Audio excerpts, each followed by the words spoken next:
Hallelujah. ಈ ಒಂದು ಮುಂಜಾನೆಯಲ್ಲಿ ದೇವರ ವಾಕ್ಯವನ್ನು ವೀಕ್ಷಿಸುವ ಎಲ್ಲ ಆತ್ಮೀಯ ನನ್ನ ಪ್ರಿಯರಿಗೂ ಯೇಸು ಕ್ರಿಸ್ತನ ಮಧುರವಾದ ನಾಮದಲ್ಲಿ ವಂದನೆಗಳನ್ನು ಸಲ್ಲಿಸ್ತೇನೆ. ಪ್ರಿಯ ದೇವಜನರೇ, ನಾವು ಈ ಒಂದು ದಿನ ನನ್ನ ವಾಕ್ಯವನ್ನು ಓದಿಕೊಳ್ಳೋಣ. ಒಳ್ಳೆ ಕೆಲಸಕ್ಕೆ ಅನೇಕ ಜನರುಗಳಿಂದ ನಮಗೆ ಅಡ್ಡಿಗಳು. ಏನಾದರೂ ಒಂದು ಒಳ್ಳೆ ಕೆಲಸ ಮಾಡಬೇಕೆಂಬುದಾಗಿ ನಾವು ಅಂದುಕೊಂಡಾಗ ಅಥವಾ ಮಾಡಲಿಕ್ಕೆ ನಾವು ಹೋಗುವಾಗ, ಅದರ ಬಗ್ಗೆ ಯೋಚನೆ ಮಾಡುವಾಗ ಅಥವಾ ಅದರ ಕುರಿತಾಗಿ ನಾವು ಇನ್ನೊಬ್ಬರ ಹತ್ರ ಹಂಚಿಕೊಳ್ಳುವಾಗ ಅನೇಕ ಸಾರಿ ನಮಗೆ ಅನೇಕರಿಂದ ತಡೆಗಳು, ನಿರಾಸೆಗಳು, ನಮ್ಮನ್ನ ನಿರಾಸೆಗೊಳಿಸುವಂಥ ಮಾತುಗಳಿಂದ, ಚುಚ್ಚು ಮಾತುಗಳಿಂದ, ಹೊಟ್ಟೆ ಕಿಚ್ಚು ಪಡೆದ್ರ ಮುಖಾಂತರವಾಗಿ ನಮ್ಮ ಮಾಡಬೇಕಾದ ಕೆಲಸನ ಮಾಡದೆ ನಮ್ಮನ್ನು ತಡೆಪಡಿಸುವಂತ ಜನರು ಇವತ್ತು ಅನೇಕರು ನಮ್ಮ ಸಮಾಜದಲ್ಲಿ, ಸಭೆ ಒಳಗೂ ಸಹ ಅನೇಕ ಜನಗಳು ಇರುವಂಥದ್ದನ್ನು ನಾವು ಗಮನಿಸ್ತೀವಿ. ಇವತ್ತು ನಾವು ಸಹ ನೆಹೆಮೀಯನ ಪುಸ್ತಕ 2ನೇ ಅಧ್ಯಾಯ 10ನೇ ವಚನವನ್ನ ನಾವು ವಾಕ್ಯವನ್ನು ಓದಿಕೊಳ್ಳೋಣ. ಇಲ್ಲಿ ನಾವು ನೋಡ್ತೀವಿ, ಇಸ್ರಾಯೇಲರ ಹಿತಚಿಂತಕನೊಬ್ಬನು ಬಂದೆನೆಂಬ ವರ್ತಮಾನವು ಓರಿನ ಸನ್ಪಾಲಟನಿಗೂ ಅಮೋನ್ ದೇಶದವನಾದ ಟೋಬಿಯ ಎಂಬ ದಾಸನಿಗೂ ಮುಟ್ಟಿದಾಗ ಅವರು ಬಹಳವಾಗಿ ಹೊಟ್ಟೆ ಕಿಚ್ಚು ಪಟ್ಟರು. ಆಮೇನ್. ನೋಡ್ರಿ ಪ್ರಿಯ ದೇವರ ಮಕ್ಕಳೇ, ನೆಹೆಮೀಯನು ಯೆರೂಸಲೇಮಿನ ಪೌಳಿಗೋಡೆ ಶತ್ರುಗಳಿಂದ ಕೆಡವಲ್ಪಟ್ಟು ಬಾಗಿಲುಗಳು ಬೆಂಕಿಯಿಂದ ಸುಡಲ್ಪಟ್ಟಿದ್ದಾವೆ ಅಂತ ವರ್ತಮಾನವು ಕೇಳಿದಾಗ ಅವನ ಒಂದು ಮನಸ್ಸಿನಲ್ಲಿ ಒಂದು ಏನಾಯ್ತಂದ್ರೆ ಬಯಕೆ, ನಮ್ಮ ಪಿತೃಗಳ ಪಟ್ಟಣ ಸುಟ್ಟೋಗಿದೆ,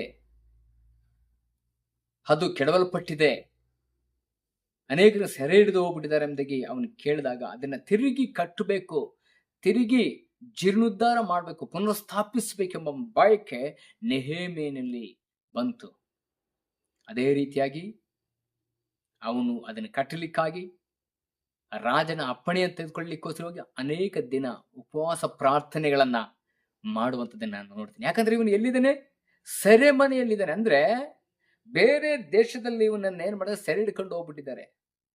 ಈ ಸೆರೆಯಲ್ಲಿ ಇವನಿದ್ದಾನೆ.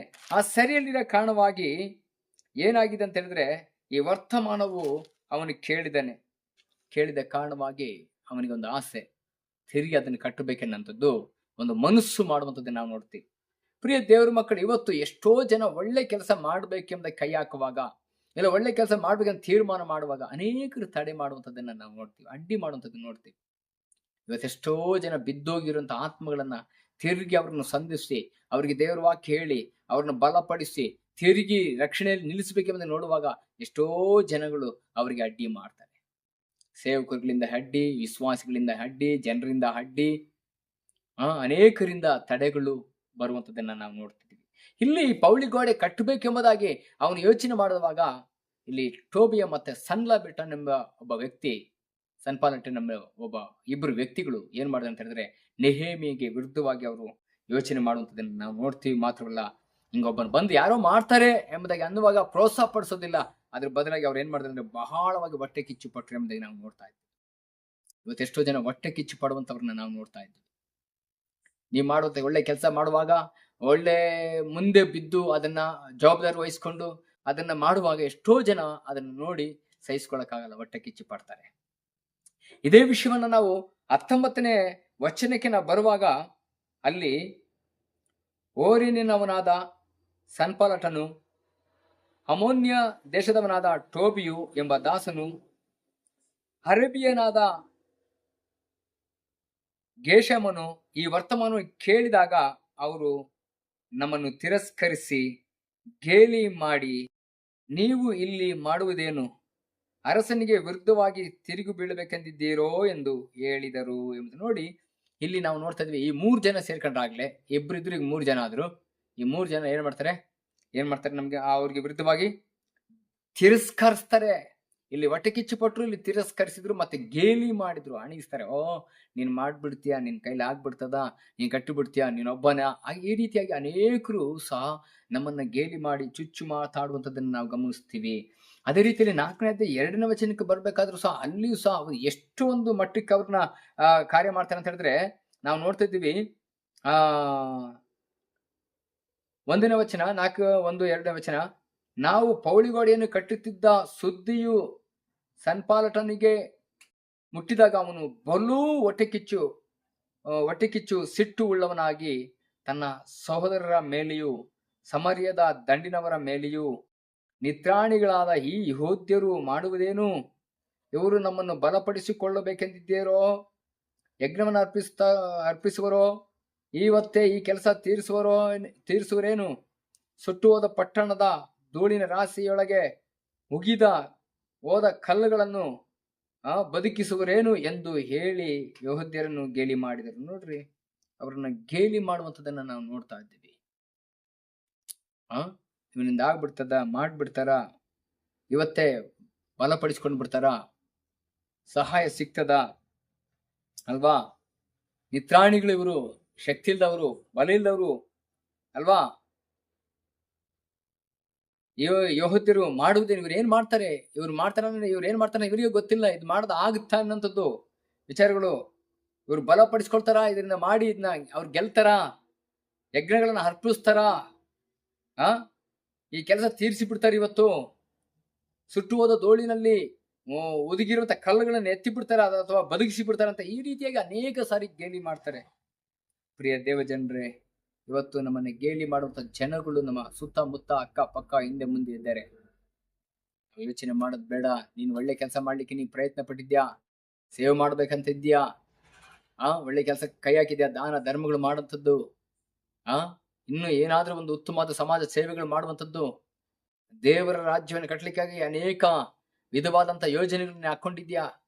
ಆದ್ರೆ ಅದಕ್ಕೆ ಅನೇಕರು ನಿಮ್ಗೆ ಕೆಲವು ಸಾರಿ ಅಡ್ಡಿ ಮಾಡ್ಬೋದು, ತಡೆ ಮಾಡ್ಬೋದು, ನಿಮ್ಮನ್ನು ದೂಷಿಸ್ಬೋದು, ಅವಮಾನಿಸ್ಬೋದು, ಹೊಟ್ಟೆ ಕಿಚ್ಚು ಪಡ್ಬೋದು, ಗೇಲಿ ಮಾಡ್ಬೋದು. ಚಿಂತೆ ಮಾಡ್ಬೇಡ್ರಿ. ನಾವು ನೋಡ್ತೀವಿ ಸಹ ಆದಿಕಾಂಡ 12ನೇ ಅಧ್ಯಾಯದಲ್ಲಿ ನಾವು 12ನೇ ವಚನದಿಂದ 22ನೇ ವಚನ ತನಕ ಹೋಗ್ಬೇಕಾದ್ರೆ ಅಲ್ಲಿ ಸಹ ಒಳ್ಳೆ ಕೆಲಸ ಮಾಡಿ ಬಾವಿಗಳನ್ನು ತೋರಿಸೋದಕ್ಕೆ ಇಸಾಕನು ಹೋದಾಗ ಅನೇಕರು ಅದನ್ನು ಮುಚ್ಚಲಿಕ್ಕಾಗಿ ಜಗಳ, ಹೊಟ್ಟೆ ಕಿಚ್ಚು ಬಿಟ್ಟು, ದ್ವೇಷಪಟ್ಟು ಅವ್ರಿಗೆ ತಡೆ ಮಾಡುವಂಥದ್ದನ್ನ ನಾವು ನೋಡ್ತಾ ಇದ್ದೀವಿ. ಇವತ್ತು ಸಹ ನಮ್ಮ ಒಳ್ಳೆ ಕೆಲಸಕ್ಕೆ ಅನೇಕರು ತಡೆ ಮಾಡ್ತಾರೆ. ಪ್ರಿಯದೇನು, ಆ ತಡೆಗಳನ್ನ ನಾವು ನೋಡೋದು ಬೇಡ. ನಾವು ನೋಡ್ತಾ ಇದ್ದೀವಿ ಅಪೊಸ್ತಲರ 13ನೇ ಅಧ್ಯಾಯದಲ್ಲಿ 6ನೇ ವಚನದಿಂದ 12ನೇ ವಚನದಲ್ಲಿ ನೋಡ್ಬೇಕಾದ್ರೆ ಅಲ್ಲಿ ಬಾರು ಯೇಸು ಅನ್ನಂತ ಒಬ್ಬ ವ್ಯಕ್ತಿ ಇದ್ದಾನೆ.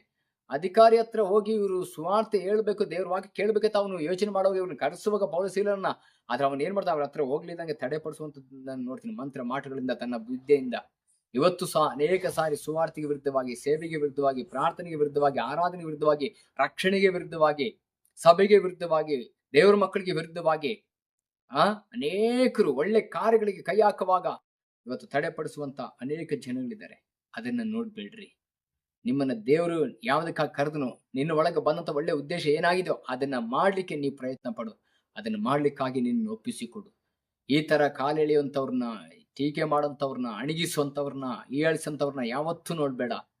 ನಿನ್ನಲ್ಲಿ ಒಂದು ಒಳ್ಳೆ ಉದ್ದೇಶವನ್ನ ನಿನ್ನ ಹೃದಯದಲ್ಲಿ ಹಾಕಿದಾಗ, ಆ ಹೃದಯದಲ್ಲಿ ಹಾಕಿದ ದೇವರನ್ನ ನೀವು ನೋಡಿ ಅದನ್ನು ಮುಂದುವರಿಸು. ಯಾರೆಲ್ಲ ನಿನಗೆ ಕೇಡು ಮಾಡಿದ್ರು ಅದೇ ಜನರ ಮಧ್ಯದಲ್ಲಿ ನೀನು ತಲೆ ಎತ್ತುವಂತೆ ಮಾಡ್ತಾನೆ. ನೆಹೆಮೀಯನು ಬಂದು ಆ ಒಂದು ಯೆರೂಸಲೇಮಿನ ಪೌಳಿಗೋಡೆಯನ್ನು ಕಟ್ಟಿ ತಿರುಗಿ ಜೀರ್ಣೋದ್ಧಾರ ಮಾಡಿ ಅದನ್ನ ಯಥಾಸ್ಥಿತಿ ತರುವಂಥದ್ದನ್ನ ನಾವು ನೋಡ್ತಾ ಇದ್ದೀವಿ. ಅವಾಗ ಅನೇಕ ಜನಗಳು ಹೊಗಳುವಂಥದ್ದು, ನಿನ್ನ ನೋಡಿ ಕೊಂಡಾಡುವಂಥದ್ದು ನೋಡುವಾಗ ಯಾರೆಲ್ಲ ವಿರೋಧಿ ಮಾಡಿದ್ರು ಅವರೆಲ್ಲರಿಗೂ ಸಹ ಏನಾಗುತ್ತಂತೆ, ಒಂದು ದಿನ ಅವಮಾನ, ತಲೆ ತೆಗೆಸಲ್ಪಡುತ್ತದೆ. ಈ ಟೋಬಿಯ ಮತ್ತೆ ಸನ್ಲಾಪಟನ್ಗೆ ನಾವು ನೋಡುವಾಗ, ಅವನು ಸಹ ಇದನ್ನು ನೋಡುವಾಗ ಅವರಿಗೆ ನಾಚಿಕೆ ಆಯ್ತು. ಅನೇಕ ಸಹ ಕೆಲಸ ಮಾಡಬಾರ್ದು ಸ್ಟೇ ಆರ್ಡರ್ ತರುವಂಥದ್ದನ್ನು ನಾವು ನೋಡ್ತಾ ಇದ್ದೀವಿ. ಆದ್ರೂ ನೆಹೆಮೀಯನು ಅದ್ರ ಬಗ್ಗೆ ನೋಡ್ಲಿಲ್ಲ, ಅವರನ್ನು ನೋಡ್ಲಿಲ್ಲ. ಅವನು ಏನ್ ಮಾಡ್ಬೇಕೆಂಬುದಾಗಿ ಉದ್ದೇಶ ಇಟ್ಟು ಅದ್ರ ಬಗ್ಗೆ ಅವನು ಗುರಿ ಇಟ್ಟು ಅವನು ಯೋಜನೆ ಅದ್ರ ಮೇಲಿಟ್ಟು ಅದನ್ನು ಮಾಡುವುದರಲ್ಲೇ ಅವನು ತನ್ನನ್ನು ತಾನು ತೊಡಗಿಸಿಕೊಂಡು, ಇವತ್ತು ನಾವು ಒಳ್ಳೆ ಕೆಲಸ ಮಾಡ್ಲಿಕ್ಕೆ ನಾವು ಹೊರಟುವಾಗ ಖಂಡಿತವಾಗಿ ಪ್ರಿಯ ದೇವ್ರ ಮಕ್ಕಳಿಗೆ ತಡೆಗಳು ಬಂದ್ರೆ ತಡೆಗಳನ್ನು ನೋಡ್ಬೇಡ್ರಿ.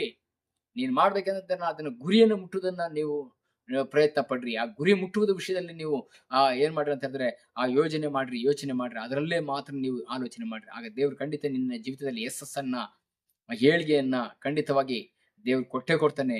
ಆದ ಜನ ನೋಡಿ ನಿನ್ನ ಅನೇಕರಿಗೆ ಗೌರವಿಸುವಂತ ದಿನಗಳು ಬರ್ತದೆ. ಇವತ್ತು ಯಾರೆಲ್ಲ ಈ ರೀತಿ ನಿರಾಸೆಯಾಗಿ ನಾನು ಮಾಡ್ಬೇಕಂದಾಗ ಅನೇಕರು ಅಡ್ಡಿಪಡಿಸಿದ್ರು, ತಡೆ ಮಾಡಿದ್ರು, ನಾನು ಈಗ ಬಿಟ್ಬಿಟ್ಟೆ ಅಂತ ಹೇಳಿ ಇವತ್ತು ನಿರಾಸೆಯಲ್ಲಿದ್ದೀರಾ ಅಂತವರೆಲ್ಲ ಖಂಡಿತವಾಗಿ ನೀವು ಯಾವ ಸೋತು ಹೋಗ್ಬೇಡ್ರಿ. ತಿರುಗಿ ನೀವು ಪ್ರಯತ್ನ ಪಡ್ರಿ.